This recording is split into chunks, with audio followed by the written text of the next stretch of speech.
Hello दोस्तों, स्वागत है आपका हमारे चैनल पर, जहां हम आपको किताबों का ज्ञान सरल और रोचक तरीके से पहुंचाते हैं। आज हम आपके लिए लेकर आए हैं एक ऐसी किताब की कहानी जिसने लाखों लोगों की सोच और जिंदगी को बदल दिया है। हम बात कर रहे हैं रॉबर्ट कियोसाकी की बेस्ट सेलर किताब रिच डैड पुअर डैड की। ये किताब आपको पैसे की समझ, फाइनेंशियल एजुकेशन और अमीर बनने की मानसिकता को गहराई से समझने का मौका देती है। इसमें दो डैड्स की कहानियां हैं, एक अमीर डैड और दूसरे गरीब डैड। दोनों के विचार और फैसले किस तरह से उनकी आर्थिक स्थिति को प्रभावित करते हैं, यही इस किताब का मुख्य संदेश है। इस वीडियो में हम आपको रिच डैड पुअर डैड के 6 सबक, सबसे ज़रूरी सिद्धांत और प्रेरणादायक कहानियों को हिंदी में सरल शब्दों में समझाने जा रहे हैं। अगर आप अपनी आर्थिक जिंदगी को बेहतर बनाना चाहते हैं तो ये वीडियो आपके लिए एक गाइड की तरह काम करेगा। इसमें आप जानेंगे कि पैसा आपके लिए कैसे काम कर सकता है, संपत्ति और कर्ज में फर्क क्या होता है, क्यों फाइनेंशियल एजुकेशन आपके स्कूल के सिलेबस से ज़्यादा ज़रूरी है और अमीर लोग अपनी सोच से कैसे अमीर बनते हैं। यदि आपको वीडियो पसंद आए तो इसे लाइक और शेयर करें और हमारे चैनल को सब्सक्राइब करना ना भूलें, क्योंकि हमारा लक्ष्य है कि हम आपको वो ज्ञान दें जो आपकी ज़िंदगी को एक नई दिशा दे सके। चलिए अब बिना देरी के शुरू करते हैं इस अद्भुत सफ़र को और जानते हैं कि रॉबर्ट कियोसाकी की इस महान किताब ने हमें क्या सिखाया है। तो बात ऐसी है कि रॉबर्ट कियोसाकी, जो कि इस किताब के लेखक हैं, उनके 2 पिता थे। उनके एक पिता जो कि पढ़े लिखे और PhD होल्डर थे, मगर ज़िंदगी भर गरीबी रहे और गरीबी में ही मरे। इसीलिए ना रॉबर्ट उन्हें पुअर डैड कहते थे। वहीं उनके दूसरे पिता बहुत पढ़े लिखे तो नहीं थे, लेकिन काफ़ी अमीर थे, इसीलिए रॉबर्ट उन्हें रिच डैड बुलाते थे। तो अब ये सोचने की बात है कि किसी भी इंसान के एक ही वक्त में 2 पिता कैसे हो सकते हैं। तो इसका जवाब यही है कि उनके गरीब पिता यानी कि रियल पिता का एक ही सपना था कि रॉबर्ट खूब मेहनत से पढ़ाई करने के बाद किसी बड़ी सी कंपनी में नौकरी करके अपने भविष्य को सुरक्षित कर ले। मगर रॉबर्ट के दूसरे पिता जो कि अमीर थे, वो एक्चुअली में रॉबर्ट के दोस्त माइक के पिता थे और वो चाहते थे कि रॉबर्ट अपनी ज़िंदगी में कुछ चैलेंजेस को ले, क्योंकि सारे सबक सिर्फ स्कूल में ही नहीं सीखे जाते। कुछ सबक ऐसे होते हैं जिन्हें इंसान अपनी ज़िंदगी के तजुर्बों से ही सीखता है। तो स्कूली पढ़ाई सिर्फ आपको अच्छे ग्रेड्स तो दिला सकती है, लेकिन ज़िंदगी की पढ़ाई बहुत कुछ सिखाती है। बेशक पढ़ाई लिखाई की अपनी अहमियत है, मगर सिर्फ इसके भरोसे बैठ करके ही सब कुछ हासिल नहीं किया जा सकता। तो चलिए जानते हैं कि एग्जैक्टली हमें क्या करना है और कैसे करना है। उसके लिए पहला सबक कहता है कि अमीर लोग पैसे के लिए काम नहीं करते। सुनने में थोड़ा अजीब है, लेकिन इस लाइन को समझने के लिए ये कहानी आपकी काफ़ी मदद करेगी। तो होता ऐसा है कि एक आदमी था जिसके पास एक गड्ढा था। जब भी उसे अपने गड्ढे से कुछ मेहनत करवानी होती थी तो वो एक गाजर को उसके सामने लटका देता था। उस गाजर को देखते ही गधा उसे खाने के लालच में काम करता चला जाता था। उसे बड़ी उम्मीद थी कि एक दिन वो उस गाजर तक पहुंच ही जाएगा। अभी उस आदमी के लिए तो एक अच्छी खासी तरकीब बन गई काम करवाने की, मगर बेचारे गधे को कभी भी वो गाजर नहीं मिल पाई। अब पूछिए क्यों? क्योंकि वो गाजर बस एक छलावा है। बहुत से लोग ठीक उस गधे की तरह ही होते हैं। वो मेहनत पर मेहनत के लिए चले जाते हैं, इस उम्मीद में कि एक दिन वो अमीर बन जाएंगे, मगर पैसा उनके लिए महज एक सपना बन के रह जाता है। इस सपने के पीछे भागने से आप उस तक कभी नहीं पहुंच सकते। तो पैसे के लिए काम करने की बजाय पैसे को अपने लिए काम करने दीजिए। जब आप अमीर बनना चाहते हैं तो सिर्फ पैसे कमाने के लिए काम ना करें, क्योंकि जिस तरीके से हम अमीर बनने की राह में कदम बढ़ाते हैं, हमारा डर और लालच हम पर हावी होने लगता है कि कहीं हम गरीब के गरीब ही ना रह जाएं। बस इसी डर से हम और ज़्यादा मेहनत करने में जुट जाते हैं। फिर हमारा लालच हम पर हावी होने लगता है। हम उन सारी खूबसूरत चीज़ों की कल्पना करने लगते हैं जो पैसे से हासिल की जा सकती हैं। अब यही डर और लालच हमें ऐसे चक्कर में उलझा देता है जो कि कभी भी ख़त्म नहीं होता। तो हम अब और मेहनत करते हैं कि और ज़्यादा कमा सके, और फिर हमारा खर्च भी उसी हिसाब से बढ़ने लगता है। तो इसी को अमीर डैड राइट रेस कहते हैं। अब इसका नतीजा ये हुआ कि हम पैसे कमाने के लिए हद से ज़्यादा मेहनत करते हैं, खर्च करते हैं, और ये एक ट्रैप है। यानी कि ये एक जाल है और आपको लालच और डर का ये ट्रैप अवॉइड करना है, क्योंकि हम में से ज़्यादातर लोग जो अमीर होना चाहते हैं वो इसी ट्रैप का शिकार हो जाते हैं।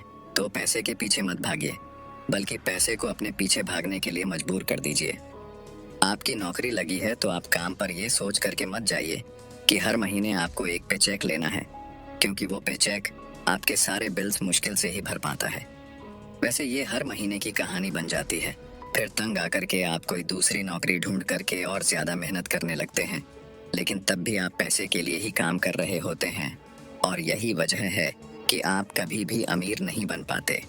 सच का सामना कीजिए, आपकी जवाबदेही खुद के लिए है, ना कि दूसरों के लिए। तो आपके जो भी सवाल है वो आप खुद से पूछिए, क्योंकि उनका जवाब सिर्फ आपके ही पास है।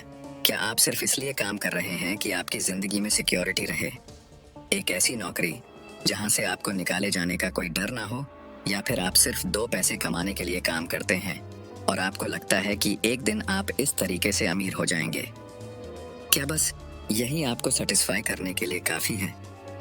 अगर आपका जवाब हाँ है, तो मुझे आपकी सोच पर बड़ा अफसोस है, क्योंकि आपने जो अमीर बनने का सपना देखा है ना, वो कभी पूरा नहीं होने वाला। आप हमेशा गरीबी में ही जिएंगे।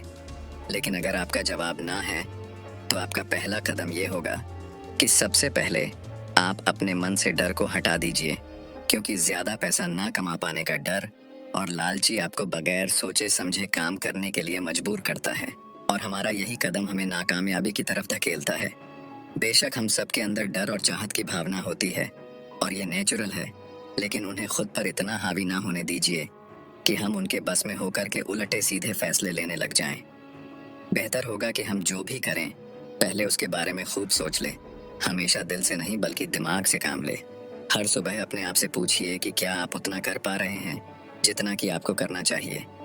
क्या आप अपनी पोटेंशियल का पूरा इस्तेमाल कर पा रहे हैं? आम लोगों की तरह सोचना छोड़ दीजिए, जो काम सिर्फ और सिर्फ पैसे के लिए करते हैं।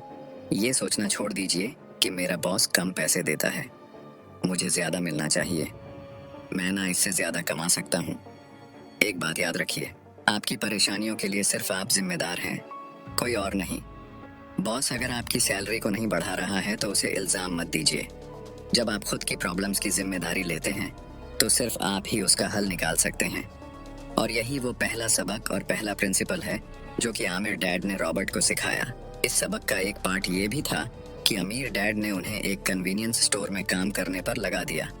उन्हें इस काम के कोई पैसे नहीं मिले, वो बस काम करते रहे, और इसका फ़ायदा ये हुआ कि वो अपने दिल से काम में लगे रहे, और इस दौरान कई नए आइडियाज़ उनके दिमाग में आते रहे। पैसे को अपने पीछे कैसे भगाया जाए, इस बारे में उन्हें कई विचार मिले। उन्होंने देखा कि उस स्टोर की क्लर्क कॉमिक्स बुक के फ्रंट पेज को 2 हिस्सों में फाड़ देती थी। आधा हिस्सा वो रख लेती और आधा हिस्सा फेंक देती थी, तो देर शाम में स्टोर में एक डिस्ट्रीब्यूटर आया करता था। वो कॉमिक्स बुक्स के ऊपरी आधे हिस्से को क्रेडिट के लिए लेता, पर बदले में नई कॉमिक्स बुक्स दे जाया करता। तो एक दिन उन्होंने उस डिस्ट्रीब्यूटर से पूछा कि क्या वो पुरानी कॉमिक्स बुक्स ले सकते हैं। वो इस शर्त पर मान गया कि वो उन कॉमिक्स को बेचेंगे नहीं। ये उनके दिमाग में बिजनेस का एक नया आइडिया था। उन्होंने वो पुरानी कॉमिक्स बुक्स अपने दोस्तों और बाकी बच्चों को पढ़ने के लिए किराए पर देनी शुरू कर दी।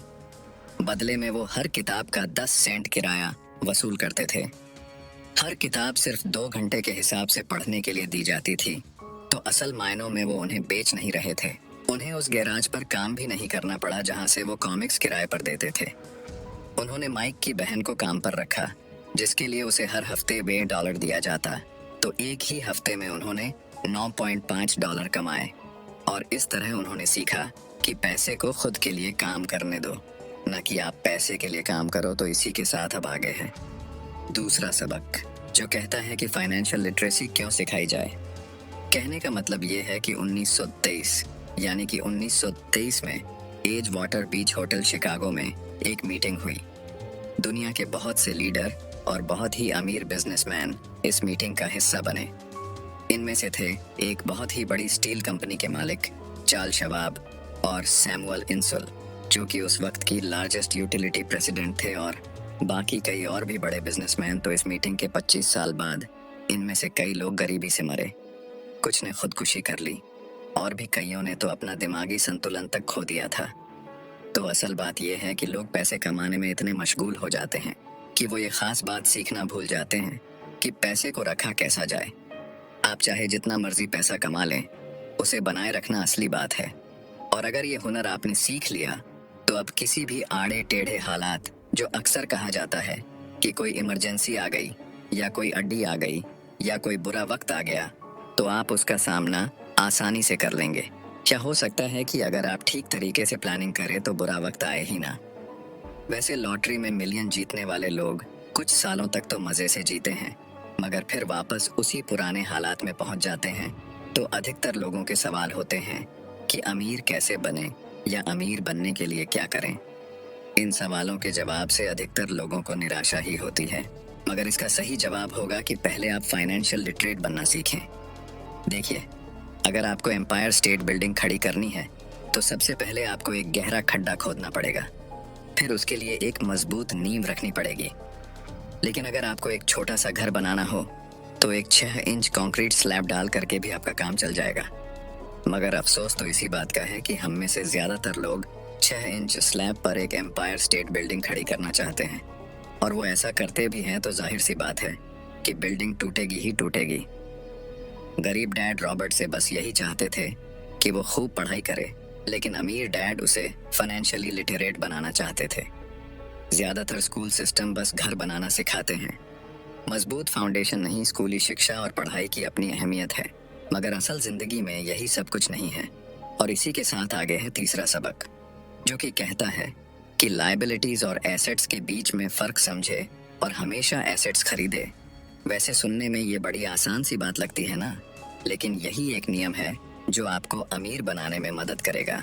अक्सर गरीब और मिडिल क्लास लोग लायबिलिटीज को यानी कि जिम्मेदारियों को एसेट्स समझ लेते हैं, यानी कि अपनी संपत्ति समझ लेते हैं। मगर अमीर जानता है कि असल में एसेट्स होते क्या हैं, और वो वही खरीदता है अमीर डैड। किस यानी कि KISS किस प्रिंसिपल में यकीन रखते हैं, जिसका मतलब है कीप इट सिंपल स्टूपिड। उन्होंने लेखक और उसके दोस्त माइक को यही सिंपल बात सिखाई, जिसकी बदौलत वो इतनी मजबूत फाउंडेशन रखने में कामयाब रहे। इसी की यही सिंपल बात है कि लायबिलिटीज यानी कि अपनी जिम्मेदारियों और एसेट्स यानी कि संपत्ति के बीच में फर्क को समझे और एसेट्स खरीदे। लेकिन अगर ये इतना ही सिंपल है तो हर आदमी अमीर होता है ना, मगर यहाँ पर मामला उल्टा है। ये एक्चुअली में इतना सिंपल है कि हर कोई इस बारे में सोचता तक नहीं है। लोगों को लगता है कि उन्हें लायबिलिटीज और एसेट्स के बीच में फर्क पता है, मगर उन्हें सिर्फ लिटरेसी के बारे में मालूम है, फाइनेंशियल लिटरेसी के बारे में नहीं। मतलब ये कि इनकम स्टेटमेंट को प्रॉफिट और लॉस का स्टेटमेंट मानकर चलना चाहिए। इसका सिंपल सा मतलब है कि इनकम यानी कि आपके पास कितना पैसा आया, और एक्सपेंस यानी कि आपके पास से कितना पैसा खर्च हुआ। बैलेंस शीट एसेट्स और लायबिलिटीज के बीच बैलेंस बताती है। बहुत से पढ़े लिखे अकाउंटेंट को भी ये पता नहीं होता है कि आखिर बैलेंस शीट और इनकम स्टेटमेंट कैसे एक दूसरे से जुड़े हैं। और अगर हम इस बात को समझना चाहें तो एसेट्स वो चीज़ें होती हैं जो आपके लिए पैसे कमाने का काम करती हैं। मान लीजिए आप कोई घर खरीद करके उसे किराए पर देते हैं, तो उसी किराए से आप वो लोन भी चुका सकते हैं जो आपने घर खरीदने के लिए लिया था। अब घर भी आपका हुआ और उससे मिलने वाला किराया भी। इसके उलट लायबिलिटीज आपकी जेब से पैसे खर्च करवाती है, जैसे कि घर खरीद करके उसमें रहने से आपको कोई किराया नहीं मिलने वाला। तो अब आप समझ गए होंगे कि अगर अमीर बनना है तो एसेट्स खरीदिए, और गरीब ही रहना है तो लायबिलिटीज। अमीर लोगों के पास ज्यादा पैसा इसलिए होता है कि वो इस KISS keep it simple stupid principle पर यकीन करते हैं। वहीं दूसरी तरफ गरीब लोग इस प्रिंसिपल को ठीक से समझ ही नहीं पाते।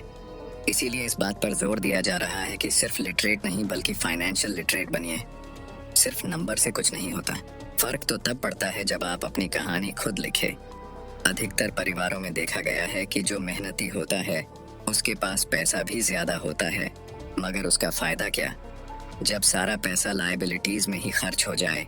तो आइए समझते हैं कि मिडिल क्लास आदमी अपना पैसा किस तरीके से खर्च करता है, और अगर यही उनका तरीका रहता है तो सारी जिंदगी वो मिडिल क्लास ही बनकर रहेंगे, या क्या पता उससे भी नीचे चले जाएं, क्योंकि आप देख सकते हैं कि उनका सारा पैसा लायबिलिटीज यानी कि जिम्मेदारियों में ही खर्च हो रहा है। कभी मोर्टगेज, कभी रेंट, कभी कार लोन, हाउस लोन